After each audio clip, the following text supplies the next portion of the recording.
Santa Cruz, Lubao, Pampanga. Dito ako matutulog niyan kasi guys, pinalis nga ako ng boss ko. Simpleng panaginip lang, pinaalis ako. Makasirang pangarap. Hindi ko naman totally kilala si Jennifer guys. Nung una nga akala ko totoo, yun pala, panaginip lang pala. Tingnan nyo naman yung maletang pinadala sa akin, sobrang laki. Sinlaki ni Angel Binis.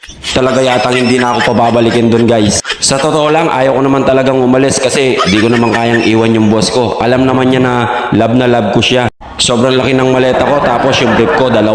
Tapos naiwan pa yung isa, makasirang pangarap. Mahirap ko lang katabi sa gabi kasi gusto ko may niyayakap ko talaga yung boss ko. Kaya eto pa lang yung nangyayari guys, namimiss ko na siya. Ayan guys, lalabas muna ako kasi mag-open pa ako sa kabilang store sa Dinalupian, Bataan. Hindi naman talaga ako yung may kasalanan dito si Jennifer. Baka nano kanya niya akong diling matutudpot again, makasirang pangarap. O paano, sis dyan pa sa lubong to, babalikan kita mamaya kasi tayong dalawang matutulog dyan mamaya. So ngayon guys, pupunta na lang